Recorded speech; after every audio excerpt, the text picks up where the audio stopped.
So we just came through this cut here. Just as a note, earlier I had said that we were climbing. It's kind of hard to see here because we're kind of at the sort of the summit here, but according to the GPS, it's showing 1583, and back there it showed 1569. So we've come up about 13 or 14 feet, and you can see here, I don't know if you can see up ahead, we're going down again, and then we got to climb back up. So there's kind of a big hump here, which is unusual because this grade was like one of the big things with the Grand Trunk Pacific, the NTR. They were very, very diligent about the grades, and it seems to be there is a pretty noticeable climb. Like, keep coming this way from there. Like, I was kind of huffing and puffing coming up with the dog in the trailer. I was kind of huffing and puffing coming up this you know, coming east here. So anyway, so what we have here is, I have my notes out, so somewhere in this area, basically going from here further up there, again, it's very difficult to figure out exactly where places are without any milepost markers or anything like that, because now you're sort of trying to, now you're trying to guess, okay? Or you're trying to make like a guesstimation. So, you know, what you're doing is essentially you're plugging taking the mileage, and you're sort of adding it to Kelly, and you're working your way forward, and then you're taking that same, you know, you're checking the distance where it is from here to Larson, and then you're subtracting that. And the problem is it gives you different places, right? So, you know, it gives you here, and then it gives you up there, right? So somewhere in this neighborhood here, there was a logging spur. So it first appeared, so the milepost is roughly about 76.8 on the original line, 48.1 on the Graham subdivision. So from 1922 to 1923, there was a spur here that belonged to J. Greer. Now, the Greer brothers, if this is the same family, the Greer brothers were very, very well known for logging in the Thunder Bay area during that time, really going back probably to the very early 1900s or even before. And so this is J. Greer. If it's J.T. Greer, actually did some logging along the Port Arthur, Duluth, and Western. So again, from 1922 to 1923, there was a 13-car spur here connected at the east end, so on this side. And then from 1924 to 1925, it was the Mashaba Development Corporation, again 13-car east. And then from 1937 to 1946, the spur belonged to the Abitibi Company, and it was either it was 15-car slash 12-car, again connected to the east end. So again, somewhere in this stretch here, and I'll point out further up ahead where kind of the western limit of it is, but again, it starts back there where that little road was. And so what I'll do right now is I'll show you the timetables, and you can see all the different operations that were working here.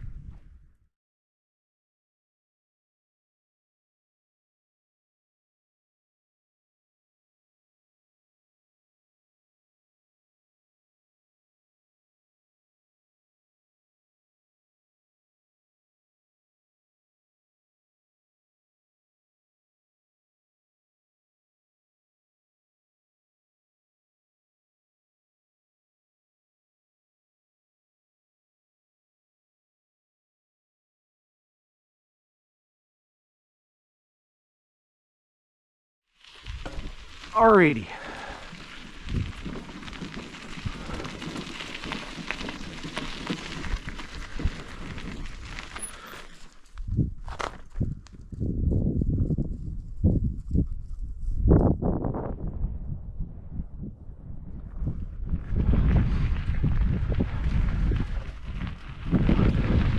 All right, here we go again. That wind is still cold. Another telegraph pole here. It's a little bit better going this way. In the sun too, it kind of warms you up. It is the 19th of May, so the sun is warm. Just again, we haven't had a May long weekend like this in a long time, where it was just like miserable. So the weather system that was affecting this was started on Friday. There was or maybe even Thursday night, there was a kind of a big front that came through, and there was some rain on sort of Friday into Thursday, sorry, Thursday night into Friday, and then like I said, Saturday was just miserable. And yesterday wasn't great. I don't know what it was like here. Again, it snowed. I don't know what it was like during the day, but at home it just sort of misted off and on all day, and then sometimes the mist would turn into like little frozen things or like snowflakes at times. It was just awful, and it was probably around about 5-6 o'clock then the sun started to clear up a little bit, and the sun, you can see, was starting to poke out here and there. So again, right here, again, still the same thing. Where this spur was, again, you could see this bumped out area here, right? There's this area here. Again, without maps and without, you know, a good idea of mileage, it's very difficult to figure out exactly where everything is, right? So there's my mark from the other day.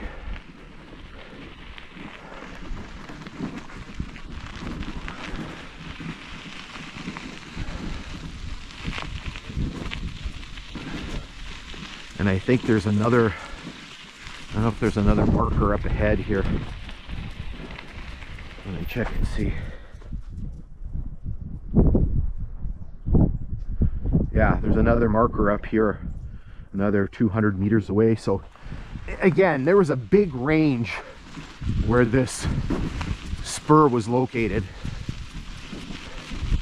If we had some milepost markers, you know, it give you a better idea more precisely where you are, but you don't really have that. There are, on the, once we get into the next section, so when we cross Newmac Road, which is where we're going to, some of the bridges after that have the milepost markers on them. So that helps a little bit and gives you a little bit better idea of kind of where you are. I've only found, and we just found them last week on this, actually this section here further back to the east, closer to Linco and Dog River Road. We found a couple milepost markers, but that's it. 15 kilometers we've done.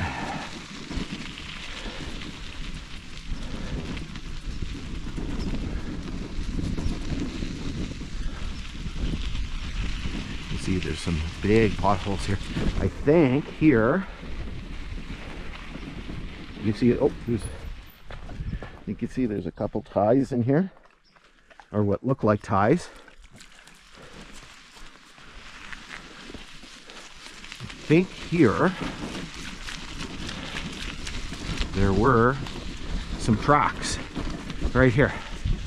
You can see those are moose tracks right here.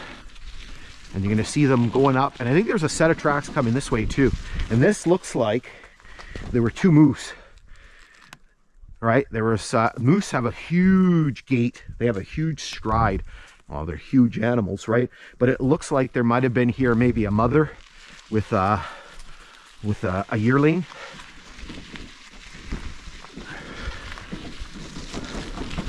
Because they're kind of sort of side by side like that. And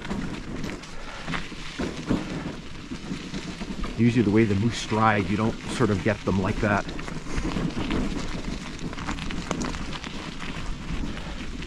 Mooney's eager here. Had that nice little break in between. Okay, maybe what we'll do is we'll zip you ahead a little bit here. Probably some telegraph poles coming up ahead.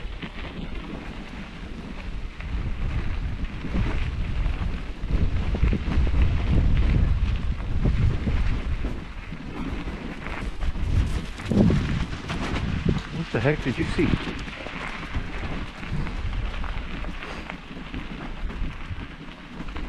Squirrel.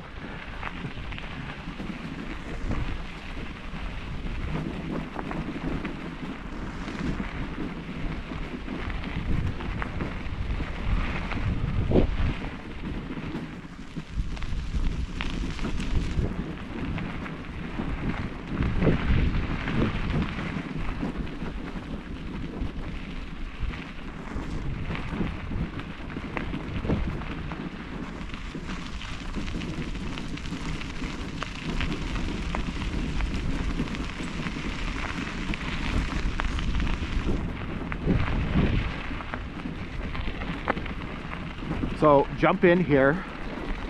We're kind of in this sort of straight stretch here. We're actually coasting.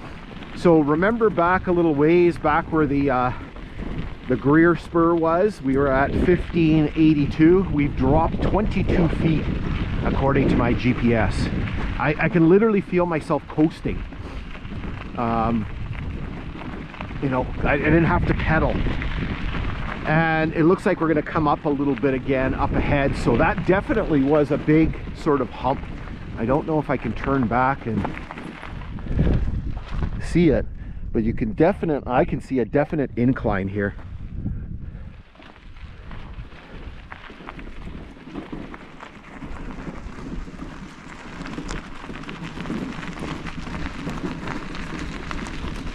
Just keeping a lookout here, see if we see anything. Again, it's a little bit harder with the sun out, with those shadows and things like that. Things don't pop out as much.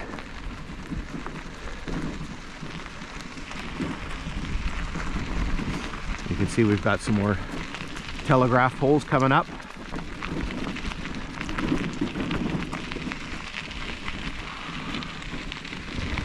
Yeah, we've definitely dropped 1556.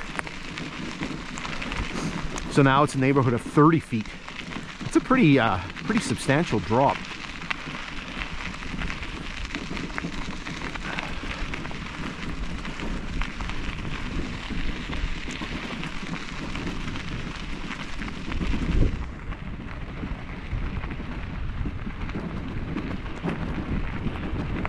What we'll do is we'll go up to those poles there, and then we'll stop. Need to do a battery check and see how we are there, and then we'll keep going. So we did 12, and we're up to 16, so we got 8 more kilometers to go before we get back to our starting point.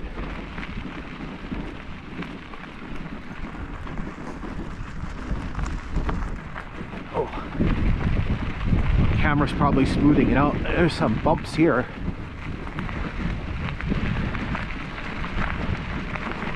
Yeah, you can definitely see those tracks again.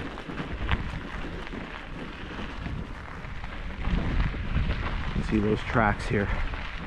Again, you can see the gate, right? It's like a meter stride. There you can see how the water is frozen. You can actually see the cribbing with the light. You can see the cribbing down there underneath the telegraph pole, but you can see the little film of ice on the water. On the road again, here we go.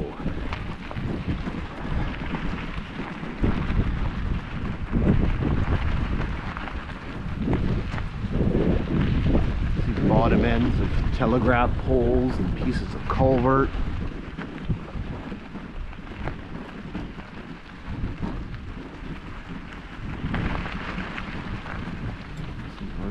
Telegraph poles.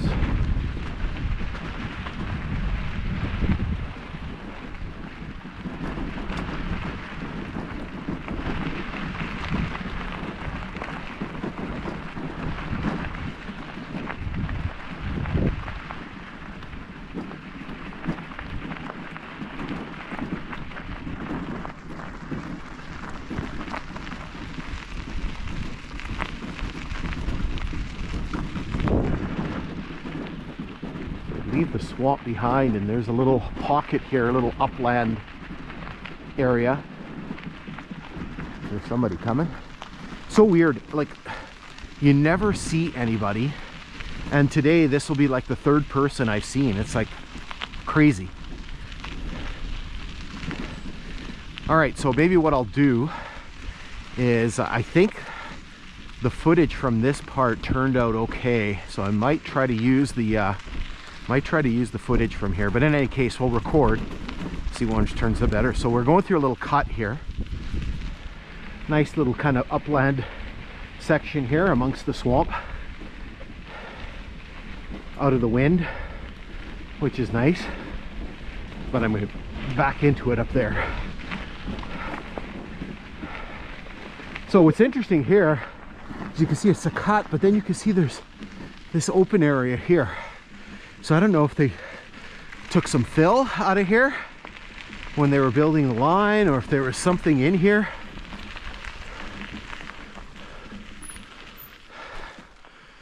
Just for curiosity's sake. Luna, you stay. Stay, she's gonna flip out.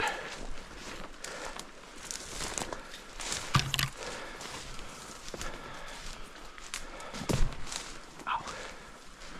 Oh, it's just a tree. I thought it was a telegraph pole. Yeah, but you can see kind of this big circular area here. Interesting. Hi, Looney. She has really taken to the trailer. She knows. I also give her treats too when we stop, and she kind of senses when it's time to jump in there. She jumps in right away and waits for her treats. So I was noticing this on my way east. Why do people have to throw their garbage, especially like beer cans? Like, seriously. Like, beer cans all over the place in there. Very frustrating. More here. You know, obviously you're out here because you enjoy being out in the outdoors, but you feel the need to throw your garbage all over them. All right, we're gonna pull up here. I'm gonna do a battery change. We're gonna let the trailer pass. Yeah, there's no way I would take a trailer down this road. It's not in bad shape, but still. All right, let's hold up here for a minute.